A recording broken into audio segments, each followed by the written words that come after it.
Boa noite. Rafael Branco já não é membro do MLSTP-PSD. Pediu o seu afastamento e foi aceito pelo partido. A confirmação vem expressa num comunicado deste partido, lido hoje pelo seu porta-voz, Américo Barros. Joaquim Rafael Branco já não é membro do MLSTP-PSD. As informações já circulavam nos bastidores do partido, mas hoje veio a confirmação oficial. Em comunicado, sociais-democratas admitem a existência de tendências, por isso considera necessário adotar a proposta do documento relativo à existência de tendências no seio do partido, devendo, no entanto, as mesmas se conformar aos estatutos e demais regras do partido. Fora deste quadro, qualquer outra manifestação deve ser considerada atentatória aos ideais partidários. Registrar o pedido de afastamento do partido do Sr. Dr. Joaquim Rafael Branco. O comunicado que torna público o afastamento de Rafael Branco do MLSTP-PSD faz referência à última comissão política que felicita o presidente do partido, Dr. Jorge Amado, pelo seu discurso de unidade, solidariedade no seio do partido, onde exortou os dirigentes, militantes, simpatizantes e amigos do MLSTP-PSD a empreenderem esforços para a mobilização política e ideológica para que o partido possa enfrentar os desafios eleitorais que se avizinham. Praticamente, em véspera das eleições, o partido histórico confronta-se com problemas. Daí a necessidade de se criar grupos de trabalho com mandatos específicos para a elaboração de todos os documentos indispensáveis à boa preparação do partido para os compromissos eleitorais do presente ano. Alargar o assento ao Conselho Consultivo a elemento de outras estruturas do partido, com vista a proceder uma reflexão sobre a democracia interna e unidade no seio do partido. Retomar o processo de auscultação às estruturas intermédias, com o objetivo de levar as orientações supremas do partido e preparar as bases para os próximos embates. A Ordem dos Advogados diz que o Estado de Direito Democrático foi posto em causa na sequência dos incidentes ocorridos nos últimos dias no Tribunal. Dada a gravidade da situação, a Ordem solicitou hoje um encontro com o Primeiro-Ministro Gabriel Costa. Perante a gravidade dos factos ocorridos nos dias anteriores, portanto, a Ordem tomou conhecimento da gravidade da situação, que a Ordem reputa de tão grave a ponto de pôr em causa o Estado de Direito Democrático. Portanto, nós entendemos que neste momento foi posto em causa o Estado de Direito Democrático e a Ordem, como uma das defensoras do Estado de Direito Democrático, aliás, esta é uma das suas atribuições, obviamente que perante esta situação, que, repito, nós mais uma vez a reputamos de extremamente grave, portanto, não nos eximindo das nossas responsabilidades, solicitamos o encontro com o Sr. Primeiro-Ministro, enquanto chefe do Governo, e, portanto, com responsabilidades na administração da Justiça, na segurança pública e, portanto, e na defesa igualmente da legalidade democrática e do Estado de Direito, solicitamos um encontro para manifestarmos a nossa preocupação e, portanto, a posição da Ordem será tornada pública nas próximas horas. Qual foi a reação do Primeiro-Ministro face ao sucedido? O Sr. Primeiro-Ministro disse-nos que compreende a nossa posição, portanto, o Sr. Primeiro-Ministro, além de Primeiro-Ministro, é também advogado, jurista, conhecedor da lei e, obviamente, que não poderia, que seria de estranhar se ele não considerasse igualmente que a situação é grave e, portanto, nós não esperávamos do Sr. Primeiro-Ministro uma outra reação, a não ser reconhecer a gravidade dessa mesma situação e, portanto, quanto a nós, porque entendemos que devemos tomar uma posição pública, porque devemos, acima de tudo, esclarecer o povo do que se passou e é bom que as pessoas tenham a noção da gravidade do que se passa e o que poderá acontecer nos próximos tempos. Portanto, vamos nas próximas horas tornar pública a nossa posição. O MLSTP-PSD está preocupado com o incidente ocorrido nos tribunais. Hoje, em comunicado, os sociais-democratas exigiram a abertura de um inquérito para apurar responsabilidades. No mesmo comunicado, o MLSTP-PSD exorta o governo a tomar medidas para travar a especulação no preço do arroz. Manifestar a sua preocupação relativamente ao incidente ocorrido nos tribunais e apela à adoção de medidas que visam restaurar uma relação institucional saudável e o devido apuramento de responsabilidades. Quinto, manifestar a sua preocupação com o preço do arroz praticado no mercado interno, bem como a sua distribuição, e exorta o governo que sejam tomadas medidas para que este produto chegue a toda a população com o preço estipulado. O Sindicato dos Funcionários de Justiça também reagiu a estes incidentes no tribunal. Num comunicado lido hoje, salienta que as decisões dos tribunais são obrigatórias para todas as entidades públicas e privadas e afirma que foi interposta uma queixa-crime contra o comissário Samuel da Conceição face às declarações feitas ontem no comunicado da polícia. Número 1. Fez espécie a quantidade de polícia de diferentes patentes, assim como números caros da Polícia Nacional parqueados à volta dos tribunais, repletos de armas de guerra, o que prova claramente que era o propósito destes em criar a onda de instabilidade patente após a decisão dos tribunais. 2. É prática nos tribunais, tanto nacional como internacional, os oficiais de justiça, dentre outras funções que lhes são atribuídas, revistarem qualquer cidadão que queira estar presente na sala de audiência de discussão e julgamento, sendo certo que a polícia não foge à regra. Nos termos do número 3 do artigo 103 da Lei 7 de 2010, Lei Base do Sistema Judiciário. Terceiro, relativamente à acusação feita pela Polícia Nacional ao oficial de justiça de nome Antônio dos Santos Lima, constitui mais uma mentira desta instituição com propósito de justificar a conduta depreciativa, até mesmo infantil, dos polícias envolvidos. E podemos provar, sem margem de dúvidas, de que os disparos foram efetuados nas imediações dos tribunais pelo subcomissário de nome Amílcar, deixando cair por terra a acusação leviana feita no comunicado lido por um quadro superior da Polícia Nacional de nome Samuel Conceição. Facto este que já foi dada entrada a uma queixa-crime junto ao Ministério Público.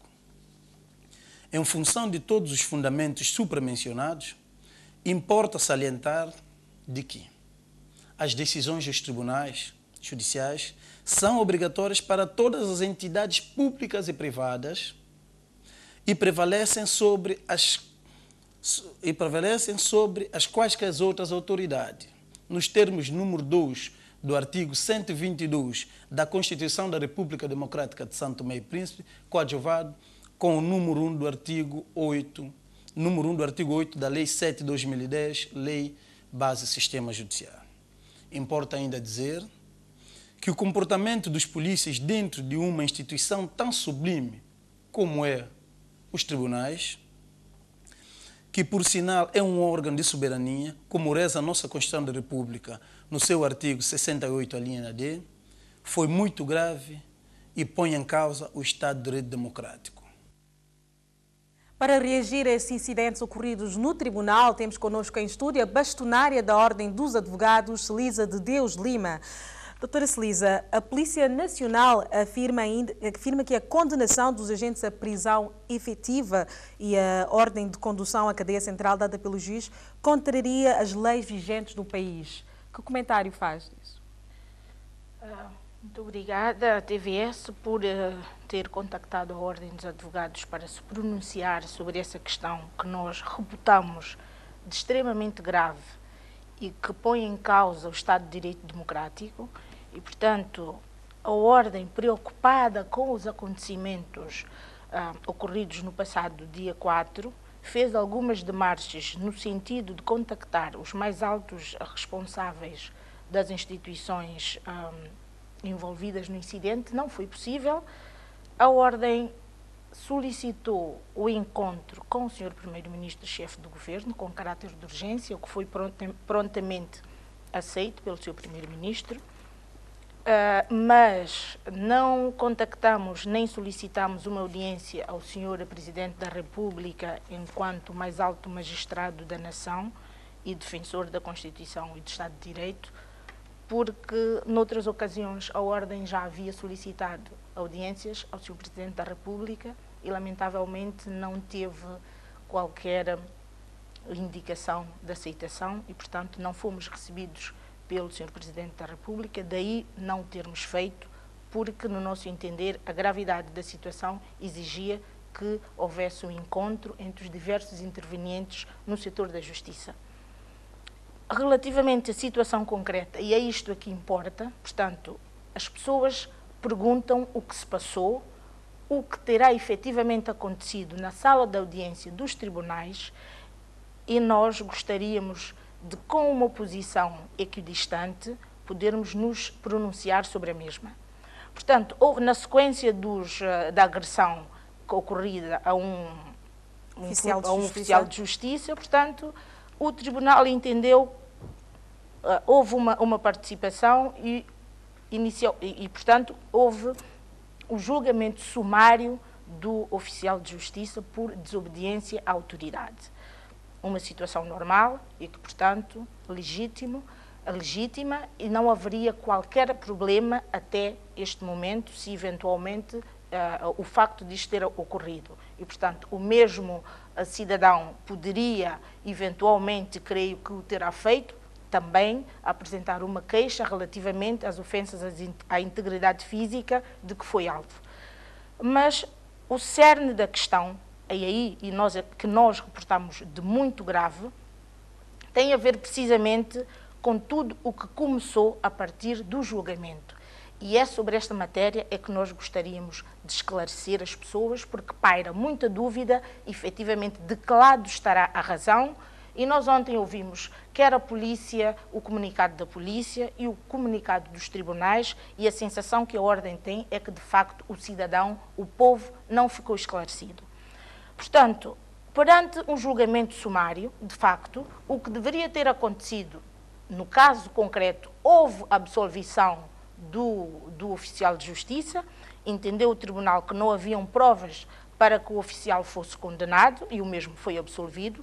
No entanto, no decorrer da audiência, discussão e julgamento, os agentes da polícia que se dirigiram ao tribunal para serem ouvidos como declarantes foram constituídos arguidos. Portanto, entraram para a sala de audiência com um estatuto processual, que era o de declarantes ou eventualmente de testemunhas, e saíram com uma condenação a uma pena de prisão efetiva.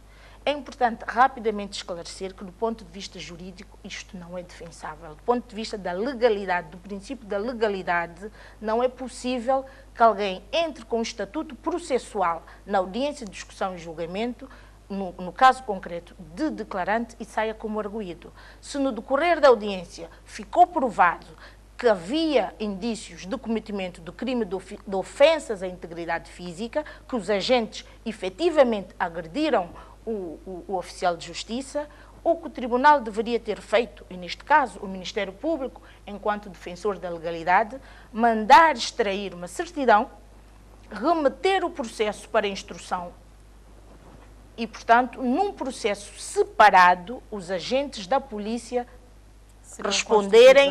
serem constituídos arguidos e responderem pelos crimes cometidos. Portanto, o Ministério Público, enquanto defensor da legalidade, não poderia requerer que fosse alterado este estatuto, ou muito menos conformar-se com isso, se essa eventualmente tivesse sido a decisão do juiz. E, portanto, em momento algum, do ponto de vista do direito penal e do direito processual penal, os policiais deveriam sair condenados a uma pena de prisão efetiva. Portanto, então, nesse caso, doutora Celisa, isso torna a pena, a prisão efetiva ilegal? Portanto, a decisão dos tribunais inconstitucional. É ilegal, é inconstitucional, é atacável do ponto de vista jurídico. E atacável do ponto de vista jurídico significa dizer que existem mecanismos processuais como recurso para que essa mesma decisão pudesse ser acatada. Portanto, aqui, portanto, perante o quadro que ocorreu, temos que dizer que todos estiveram mal, todos os intervenientes estiveram mal. Esteve mal o Ministério Público, se foi o Ministério Público que propôs essa mesma alteração. Enquanto defensor da legalidade, não poderia propor que os agentes fossem constituídos arguidos, não poderia requerer. E se o tivesse feito, o juiz deveria indeferir liminarmente. E também temos o advogado, e é importante que se fale que o advogado, no caso concreto, deveria opor-se a essa mesma situação, porque não é aceitável juridicamente. E mais, sendo um processo semipúblico, portanto, o crime de ofensa à integridade física é um crime semipúblico, teria que ter havido uma queixa por parte do ofendido para que houvesse, portanto, ação penal. E não foi feito naquele processo. Nessa medida, nunca os agentes poderiam ter sido julgados naquele mesmo processo. Era legítimo que, de facto, se houvessem matérias para tal, eles o fossem num outro processo em separado, respondessem separadamente perante os factos praticados. E, portanto, quanto aos factos, é o que nós apuramos e, do nosso ponto de vista, é o que deveria ter acontecido. Estiveram mal todos os intervenientes no processo. Esteve mal o Ministério Público, esteve mal o Tribunal, o juiz do processo e esteve mal também o advogado do processo. O que nós não podemos aceitar, nós, a Ordem dos Advogados, o que o cidadão não pode aceitar é que, perante uma decisão do Tribunal ilegal, inconstitucional, houvesse uma reação como aquela que houve por parte da polícia, dos agentes da Polícia Nacional. A Polícia Nacional é a força que garante a ordem pública, garante a integridade dos cidadãos e, portanto, são eles que garantem a manutenção da ordem. E o que houve é precisamente, foi posta em causa a ordem pública, a autoridade dos tribunais, enquanto instituição garante do Estado de Direito Democrático, daí a ordem entender que, como nunca se viu, é um precedente extremamente grave o que aconteceu. Portanto, a decisão do tribunal foi desacatada, os agentes policiais na sala de audiência, ainda na sala de audiência, não aceitaram que os condenados fossem conduzidos à cadeia central, invocando precisamente uma norma que consta do Estatuto eu vou rapidamente ler, portanto, do Estatuto do Pessoal, e eu gostaria de ler esta norma, que no nosso ponto de vista, sobre a qual nós entendemos que há um grande equívoco, porque diz o artigo 62, regime penitenciário. O cumprimento de prisão preventiva e de penas privativas da liberdade por pessoal com funções policiais ocorrerá obrigatoriamente em estabelecimento prisional especial ou em regime de total separação física dos demais reclusos. A lei, em momento algum, diz que estes agentes devem ser conduzidos ao Comando Nacional da Polícia. E, portanto, nós já tivemos ocasiões e situações de agentes das forças policiais que cumpriram pena no estabelecimento prisional. Se nós não temos um estabelecimento prisional especial, eles poderiam estar em regime de separação física, como já ocorreu. ou até serem conduzidos para as celas que estão localizadas no edifício do Ministério da Justiça, onde nós já tivemos os búfalos detidos durante vários meses. Portanto, não era haver um desacato a uma decisão judicial daquela forma e, portanto, os agentes se furtarem ao cumprimento de uma decisão judicial, e em relação ao qual eu gostaria, nunca é demais ressalvar, e nós gostaríamos de ler o que diz a Constituição sobre as decisões judiciais. As decisões dos tribunais são obrigatórias para todas as entidades públicas e privadas e prevalecem sobre as de quaisquer outras autoridades. A Ordem é a instituição que tem atacado com muita firmeza as ilegalidades, as injustiças que se cometem nos tribunais.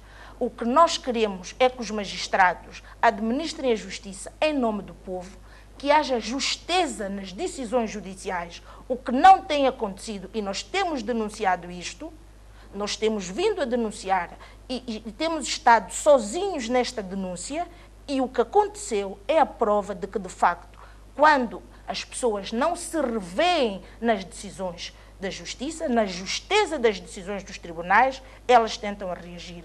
Agora, o que nós condenamos, e nisto somos intransigentes, é que as decisões dos tribunais devem ser acatadas. Devem ser acatadas por todas as entidades públicas e privadas, e as forças policiais não estão acima da lei. Ninguém está acima da lei. Mas o que nós verificamos é que, infelizmente, no nosso país, temos pequenos aglomerados de cidadãos que se consideram acima da lei. Portanto, só para que o povo saiba, e é importante que se diga, nós estamos a discutir uma questão que tem a ver com a democracia, com o Estado de Direito democrático, mas há uma questão que é muito importante, que tem a ver com a responsabilidade dos titulares dos cargos políticos. Neste momento, nós assistimos no Ministério Público uma enchente de queixas-crime por parte dos políticos, quando, efetivamente, no Código Penal, não há uma lei que pune o crime de corrupção. Os nossos deputados, quando aprovaram o Código Penal, isentaram-se a si próprios da responsabilidade penal. Hoje, um deputado, um ministro, um presidente da Câmara, o primeiro-ministro, o presidente da República, se algum titular de cargo político cometer um crime de corrupção, a decisão final que há de recair sobre essa decisão é o arquivamento, porque não se pode punir alguém sem que haja uma lei anterior.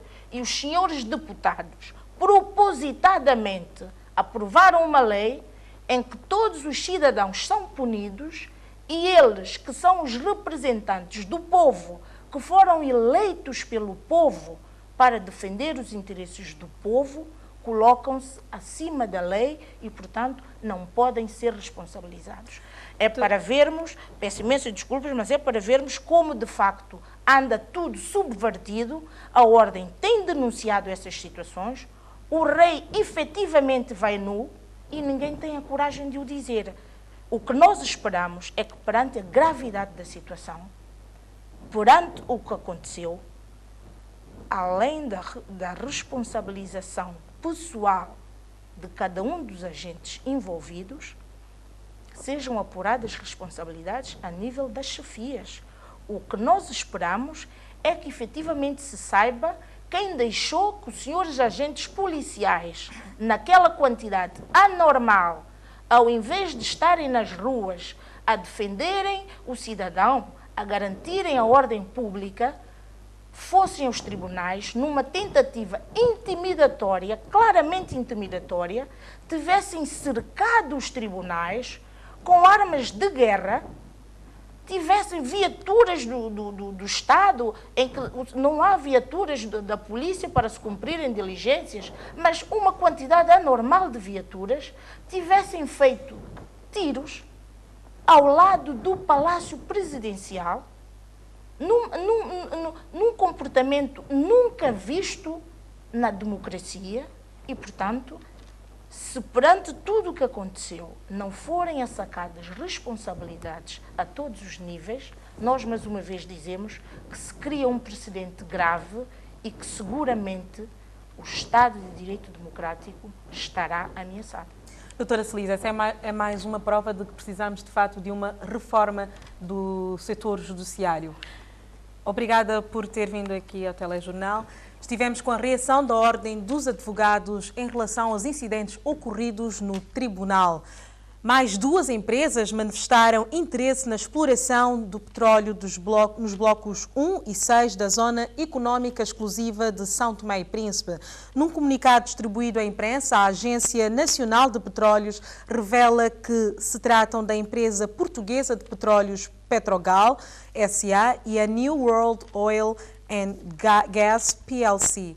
Ambas as empresas concorrem para a exploração de 2 blocos de petróleo na Zona Económica Exclusiva de São Tomé e Príncipe, cujo concurso internacional encerrou no dia 30 de janeiro último. O mesmo comunicado recorda que antes do lançamento do concurso internacional, 2 empresas tinham já manifestado interesse na exploração dos blocos 1 e 6 da Zona Económica Exclusiva de São Tomé e Príncipe, nomeadamente as empresas London Global Energy Limitada e Blue Skies World Group Limitada, o que faz um total de 4 empresas interessadas na exploração destes 2 blocos de petróleo da nossa Zona Económica Exclusiva. O primeiro-ministro Gabriel Costa recebeu hoje em audiências separadas o representante da empresa HBD e o embaixador da Santa Sé em São Tomé e Príncipe. Com o representante da HBD, o chefe do Executivo abordou vários assuntos, dentre eles a evolução das obras do aeroporto da região autónoma do Príncipe. O reconhecimento do Ilhéu Bombom da Ilha do Príncipe como o melhor de África a exercer um turismo responsável é sem dúvidas um testemunho de investimento implementado pela empresa HBD.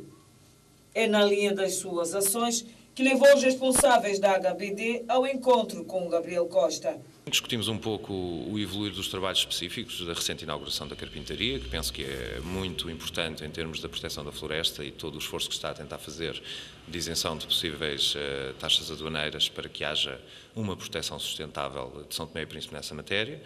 E discutimos também as questões do acompanhamento e evolução da obra do Aeroporto do Príncipe. Como sabem, é uma matéria muito importante para conseguir uma maior aproximação da região do Príncipe à ilha-mãe de São Tomé e que tem que andar dentro dos timings, e viemos apenas dar as explicações necessárias para tranquilizar o Governo, que não obstante o aumento muito recente que tem havido dos custos, porque de facto o investimento aumentou em vários milhões de euros, a HBD assumiu um compromisso e vai cumpri-lo até ao fim. Para a HBD, este encontro significa ainda que as autoridades estão do lado da empresa, o que já é bom. Por outro lado, Gabriel Costa recebeu também em audiência o mensageiro apostólico e embaixador de Santa Sé em São Tomé e Príncipe, Dom Novatus Rigamba, que se fez acompanhar do bispo da Diocese de São Tomé e Príncipe, Dom Manuel Antônio. Natália Umbelina também reuniu-se esta tarde com o encarregado dos negócios dos Estados Unidos. O encontro serviu para as partes discutirem a cooperação entre os 2 países. O encarregado dos negócios da Embaixada dos Estados Unidos de América esteve esta tarde no Ministério dos Negócios Estrangeiros e Comunidades para manifestar o desejo dos Estados Unidos em reforçar a cooperação com São Tomé e Príncipe. We discussed the growing sensitivities in the region. Discutimos as várias e diferentes sensibilidades que existem na região onde está localizado São Tomé e Príncipe, que tem a ver com a segurança e o aumento da pirataria na região, e também discutimos as possibilidades de melhorar a capacidade de resposta de São Tomé e Príncipe nestas preocupações, e também a integração de São Tomé e Príncipe na região e trabalhar em conjunto com os parceiros dos países da região. And help the region as a whole come up with good strategies for communication and coordination to address problems that come up. Os Estados Unidos têm apoiado São Tomé e Príncipe no combate à pirataria marítima e na capacitação da guarda costeira, mas o diplomata norte-americano manifestou o desejo de continuar a apoiar o país neste sentido. A política dos Estados Unidos é apoiar os parceiros africanos em implementar as suas posições concernente à preocupação de segurança. A Ministra dos Negócios Estrangeiros, Cooperação e Comunidade esteve esta tarde reunida com a representante do Programa Alimentar Mundial. O encontro serviu para fazer a avaliação do Programa Alimentar Mundial no nosso país. A representante do PAM esteve no gabinete da Ministra dos Negócios Estrangeiros e Comunidades, Natália Umbelina, quando eram por volta das 14 horas de hoje. O encontro serviu para fazer o ponto da situação da avaliação do Programa Alimentar em São Tomé e Príncipe. Venimos a falar com a senhora ministra sobre um exercício que fizemos há mês atrás, sobre uma avaliação do Programa de Alimentação Escolar aqui em São Tomé y Príncipe. So, vinimos a informar a la señora ministra sobre a dónde que estamos en este ejercicio y sobre los próximos pasos a dar para terminar con esta actividad y hacer una evaluación sobre el sistema de alimentación escolar en São Tomé. PAM tem um programa alimentar que deverá durar até 2016 e é com vista a desenvolver este programa com eficiência que as duas partes estiveram a proceder à sua análise. Só estamos a evaluar a unidade de coordenação que é a encargada de levar a cabo esse projeto em parceria com PAM. Então, só estamos a evaluar o projeto que temos atual, que tem uma duração de 5 anos, até 2016, e tem uma série de parâmetros, objetivos, que temos que ir medindo. E então, aí estamos a esperar o relatório, que é o que nos vai dar, ponto por ponto, o que acontece, porque isso foi um grande exercício que se hizo aqui em São Tomé, com participação de el gobierno, parceros, agencias y otros actores aquí en São Tomé. Es un ejercicio grande. Tuvimos un taller, un atelier 2 días, donde falamos sobre los objetivos de este ejercicio y ahora estamos ya en la fase final. A avaliação que o Programa Alimentar Mundial está a fazer deverá durar ainda alguns dias. Já é possível ter cobertura de rede móvel no alto mar, a mais de 10 milhas da costa. O teste que justifica esta realidade foi realizado hoje na Praia Pomba e é o resultado de um trabalho conjunto entre a CST e o projeto de adaptação às mudanças climáticas. Sim, já estão? 9 milhas. Tá bom. O contato está a ser bom. Tá bom, não há problemas, está bem. E como é? Continua a ver a terra também, não é? Tá bom. Estão a ver a terra muito longe, não é? Muito fusco. Tá bom. Vai até não encontrar a terra, tá bem? É o sinal positivo da cobertura da rede móvel no alto mar. Nesta ligação, o diretor-geral do Ambiente falava com uma equipa que se encontrava a 9 milhas da costa. Mas o teste final revelou que é possível a comunicação móvel a mais de 10 milhas, ou seja, entre os 13 a 14 quilómetros fora da costa. Viramos uma antena para o mar, não é? E assim aumentamos alcance de uso de telemóveis de cerca de 3, 4 milhas até pelo menos 10 milhas, o que cobre quase toda a área onde os pescadores normalmente pescam. Então eles podem chamar com telemóveis para terra. O teste foi realizado a partir da Praia Pomba, usando para efeito o sinal da antena da CST no Monte Sameiro, na zona de Pinheira, cuja posição foi virada para o mar. Este trabalho preliminar tem como objetivo último a criação de condições para permitir a comunicação dos pescadores no alto mar a partir do telemóvel quando estiverem em situações de apuro. Os pescadores no alto mar, normalmente quando desaparecem, a comunicação chega muito tarde à guarda costeira. E porque tem que avisar os familiares, depois os familiares para darem diligências nesse sentido, a busca fica muito tarde. É por essa razão que nós estamos a testar agora a rede para saber se realmente é favorável. Se for favorável, nós vamos colocar uma linha verde na CST. Quando eles estiverem desaparecidos, é só ligar a guarda costeira no sentido de fazer a busca. É mais uma ação do projeto de adaptação às mudanças climáticas que pretende colaborar com a CST na instalação de equipamentos necessários para permitir o alargamento da cobertura da rede móvel no alto mar e criar uma linha verde para os pescadores na guarda costeira. No quadro do projeto nós vamos ver com a CST, junto à CST, quais as possibilidades que o projeto poderá colaborar no sentido de fazer mais alguma alternativa nesse aspecto. Significa dizer que testou-se com essa antena aqui, digamos, de frente aqui a Voz da América. E nos outros lados do país, como é que será? Só a partir desta antena serve para abarcar todos os outros lugares? Não, agora vamos fazer o teste. A embarcação vai deslocar um pouco mais a norte e um pouco mais a sul, de forma a nós testarmos. Se caso não for abrangente, nós podemos colaborar com a CST, ver outras alternativas nesse sentido. Depois de munir os pescadores artesanais com alguns equipamentos de comunicação como GPS, aumentar o alcance da rede móvel no alto mar é outra alternativa de comunicação para os pescadores que tiverem algum problema que não lhes permite voltar à terra por conta própria, como estes. 16 técnicos estão a ser capacitados em matéria de cooperativismo e metodologias participativas. A formação de 2 semanas, que decorre nas instalações da Alizei, visa reforçar as capacidades dos técnicos que trabalham no meio rural na promoção das associações e cooperativas. Estes técnicos que trabalham na área de cooperativismo estão a ser capacitados em matéria de cooperativismo e metodologias participativas. O objetivo é trazer ferramentas metodológicas para que esses técnicos possam desenvolver o seu trabalho muito focado nas necessidades da comunidade, né? Normalmente os projetos têm objetivos estabelecidos, mas o como alcançar esses objetivos é que é o problema. Como é que a gente consegue dialogar com a comunidade? Como é que a gente consegue trazer a comunidade junto para desenvolver aquilo a que se propõe um projeto ou um programa governamental? Então, essa formação busca instrumentalizar, trazer para os técnicos ferramentas de diálogo participativo, é o que a gente chama de metodologias participativas, que são basicamente ferramentas de trabalho na comunidade. Como fazer um mapa da comunidade é apenas um dos inúmeros conteúdos a serem ministrados durante estas 2 semanas. Como identificar quais são os recursos que a comunidade dispõe para o seu desenvolvimento.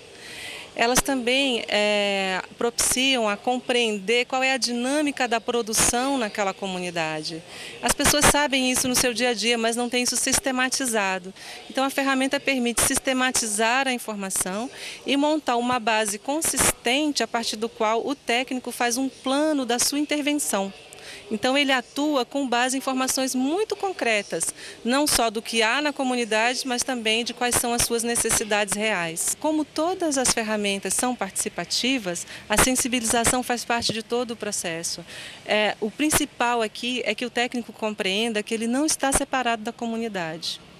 Não é? Que ele possa estar construindo junto, que não é ele sozinho que vai fazer.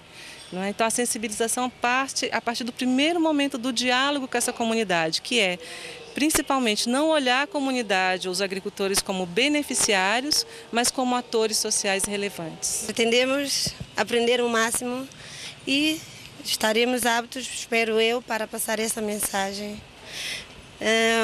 aos vários agricultores. O ateliê está a ser desenvolvido pelo projeto PIPAGA, Promoção de Iniciativas Produtivas no Setor Agroalimentar, financiado pela União Europeia em parceria com a Satocal. No âmbito desta cooperação entre PIPAGA e Satocal, foi assinado recentemente um acordo que visa contribuir para a melhoria da produtividade alimentar. Por ocasião do Dia Internacional da Ciência, que hoje se assinala, os alunos da Escola Secundária Januário José da Costa realizará esta quinta-feira uma visita de estudo ao viveiro da Direção das Florestas. Essa visita de estudo ao viveiro da Direção da Floresta enquadra-se no âmbito das atividades programadas pela direção da Escola Secundária Januário José da Costa e surgiu para comemorar o Dia da Ciência que hoje se assinala. A visita tem como objetivo interar-se sobre o viveiro florestal, compreender a importância da criação de viveiro florestal e também identificar diversos tipos de plantas que estão no viveiro. Muitos alunos não conheciam o viveiro nem como plantar as plantas e eles gostaram muito e permitiram estar aqui de novo e eles conheceram muitas plantas endêmicas, muitas plantas que não existem no outro lado do mundo. Essa atividade insere-se na atividade de hoje, dia 6 de fevereiro, em alusão ao Dia da Ciência.